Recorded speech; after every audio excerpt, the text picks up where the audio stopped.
Janet Fritz here for Galaxy Girl Creations. Welcome to my channel. Welcome to another day of Kit Conspiracy, where MK and I are still using our kits for week 3 of the April edition of Kit Conspiracy. We are doing Stretch the Sketch. That is the sketch we are using. And I apologize, I don't have the name of who created the sketch in front of me. I'm going to see if I can find it really quick. But otherwise, it's up there in the corner for you. Let's see here. Yeah, it was linked back to scrapbook.com. I found this sketch on Pinterest, but I'm not really sure who it came from. So I apologize for that. But I liked that big triangle. Originally, I thought, oh, that's really cool. I can maybe do that. But I would have to cut my photos into diamonds, and that just didn't work for me for this particular layout. So I am going to bring my paper in with a big diamond effect, but across 2 pages. So almost if you were to tip that image like a half turn counterclockwise, I'm coming in from the bottom. And then instead of layering up a bunch of diamonds, I am going to fill out the rest of the paper with a bunch of triangles. And I am distressing all of the edges of my paper to give a little added texture. I really like that look, and I feel like it's going to just add to this layout. The papers that I'm using are from Pretty Little Studio. They are from the Grateful Heart collection, and these were kitted up. MK and I had many of the same papers, not all of the same papers, but many of the same papers, and so we went ahead and kitted those up, and I've added a couple things from my stash that would fill in the spots that I had missing, that she had papers, and vice versa. But today I'm pretty much using just the ones from Pretty Little Studio, and I'm liking the way that this is looking. I'm just trying to figure out, I don't want everything like aligned perfectly, so as you can see there, I didn't make the corners meet exactly. I want them to kind of be offset, and I like that look a little bit better than if I had tried to match them up perfectly at the corners. So that's kind of my thought process, and I feel like those, the paper in the upper right hand corner is just kind of drawing your eye into the center of the layout because it's kind of like arrows. I like the way that that's looking as well. I am also using my little tiny vacuum to clean up all of the paper dander that is coming off of my papers when I use my distress tool. The distress tool is from MK's shop. I believe she's currently out of stock on them, but if you go put your name on the list of the wish list for it, it will notify her, and that helps her determine how quickly she needs to restock stuff, because you know she's got a lot of things that she is working on, and if she sees she's got a big demand for it, she will move it up in the priority list, as opposed to some things that might have lower demand. Anyway, that is the way that works. Okay, so bringing in more of these stripes, I'm liking the way that looks.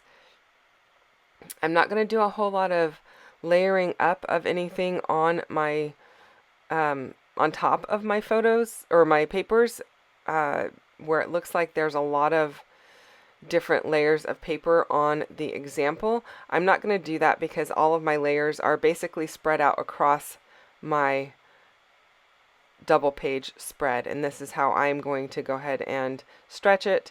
I am also going to use several photos that are all in the portrait orientation, and these are of the oldest girl that I take care of. It's her kindergarten graduation.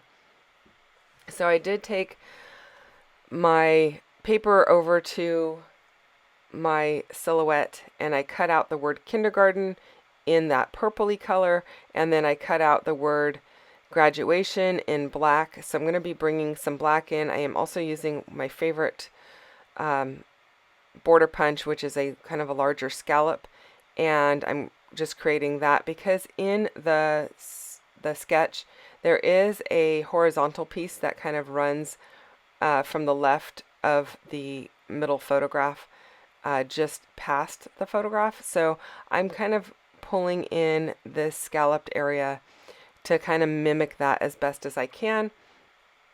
I'm liking how that's looking. I also have some pieces from the 49 and Market Spectrum Gardenia.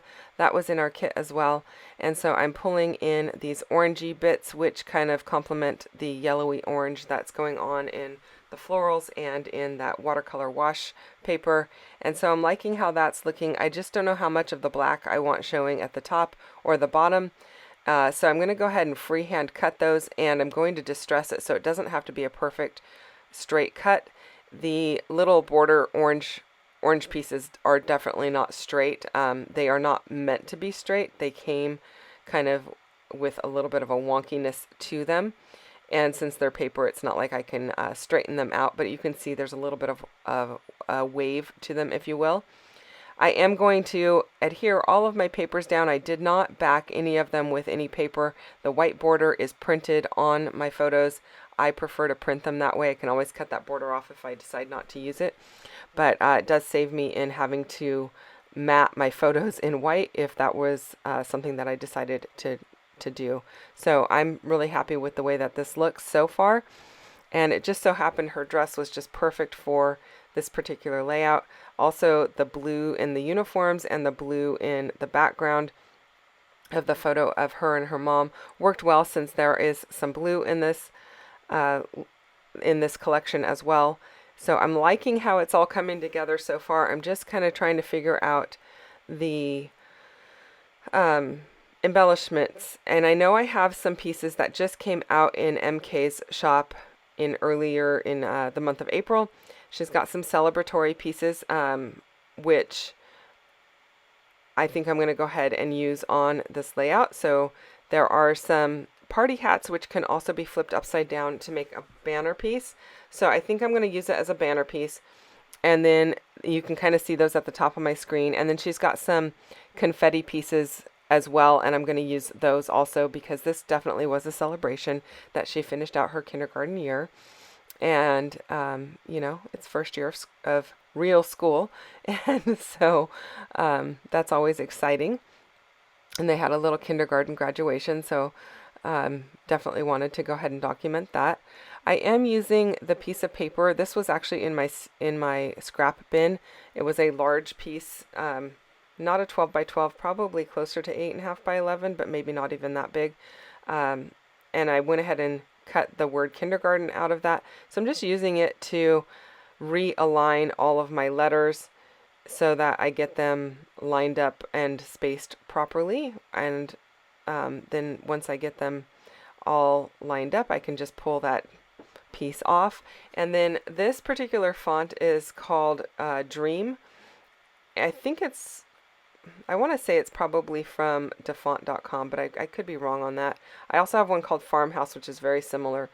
But I really like this really thin scripty piece, and I love it over a big blocky bold piece. And so that's what I did. It's one of my go-to things when I do a big title like this. And I just think it looks nice. You can read both pieces, and it's just a fun way to do your title and not have to do, you know, like a big stacked title with the graduation written underneath the word kindergarten, taking up more real estate on my layout.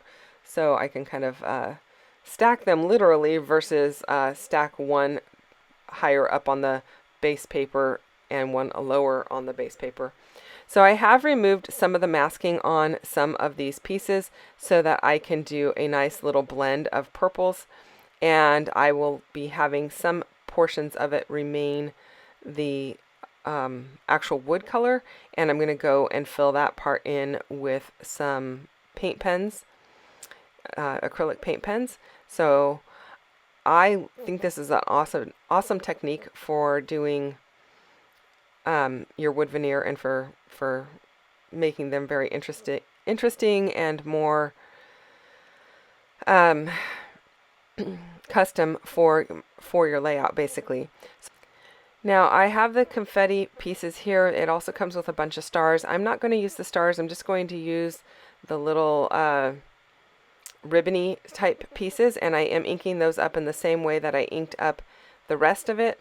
I am not going to waste any of the ink that is on my desktop. I will use a spray bottle to water that down a little and pick it up with another piece of white paper, so that paper can be used somewhere else. And spoiler alert, it will be used on tomorrow's layout, so you can keep your eye out for that. But I don't see the need in wasting my ink. I'll just put that back into my scrap bin and use it on another day. If not, you know, I hadn't really planned on using it the following day, but that's the way it worked out. Normally it just goes into my scrap bin. So I'm just going to pull out my black and white paint pens. These are from Thule Art over on Amazon.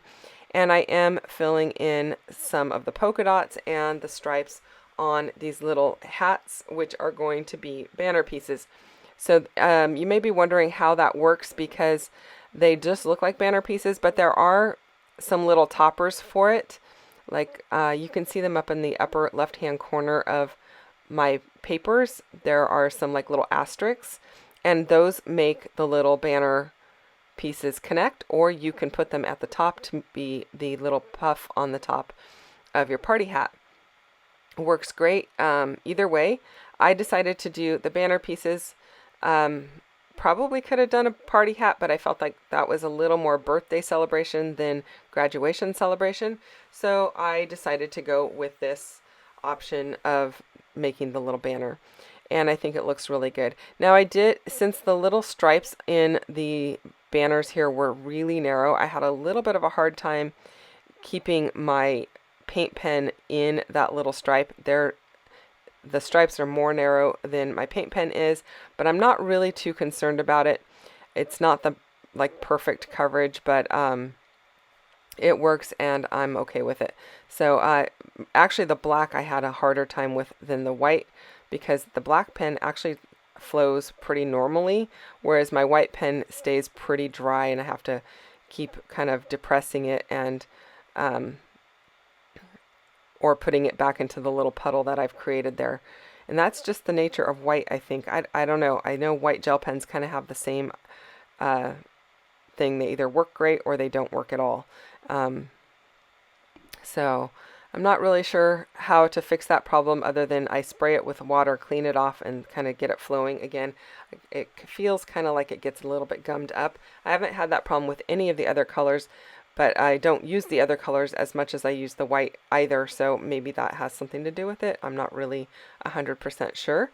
Otherwise, the paint pens have worked great. I haven't had any problems with them, and they're wonderful on the wood veneer.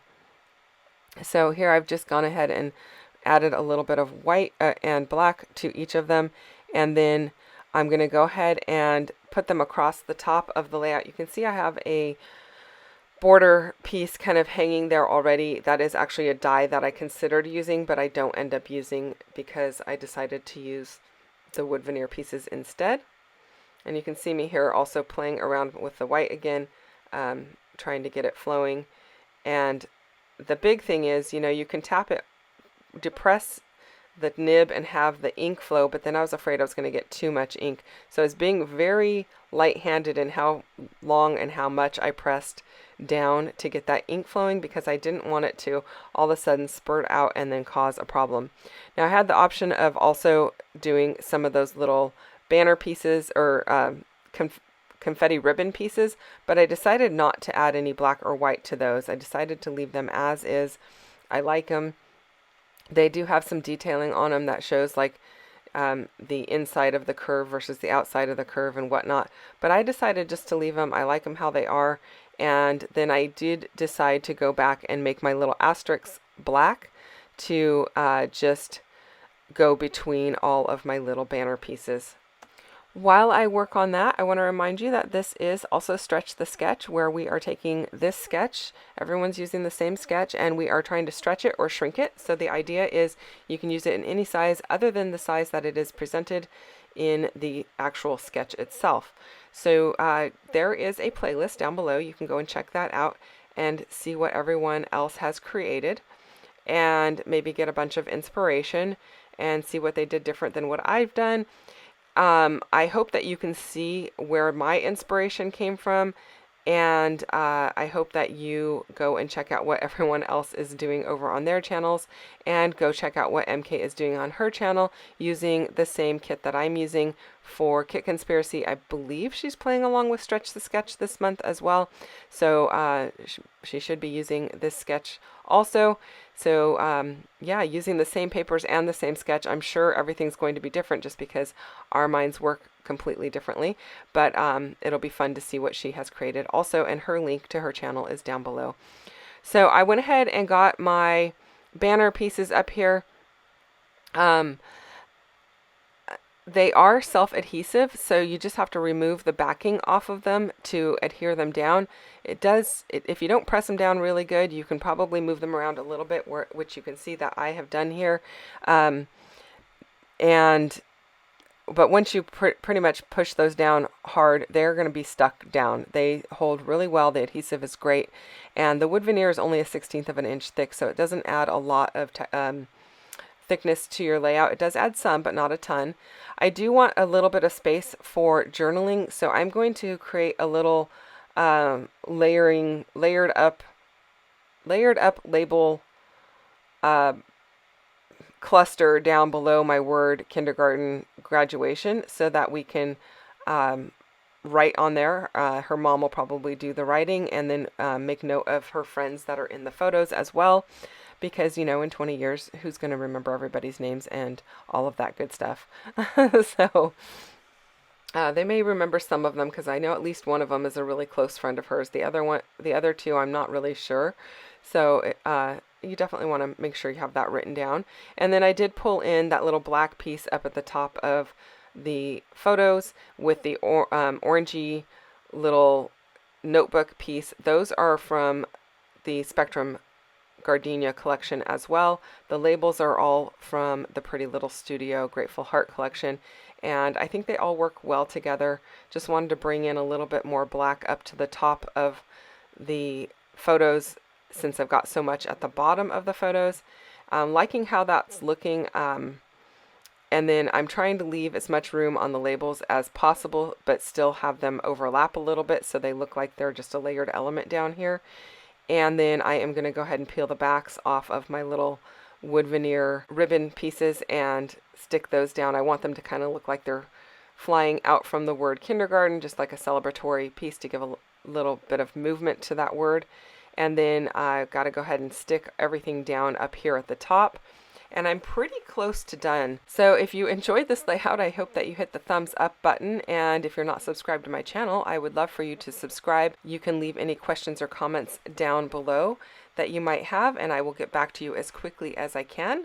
That's it, you guys. Thanks for watching, and I will see you guys again tomorrow with another video, so come back and check that out.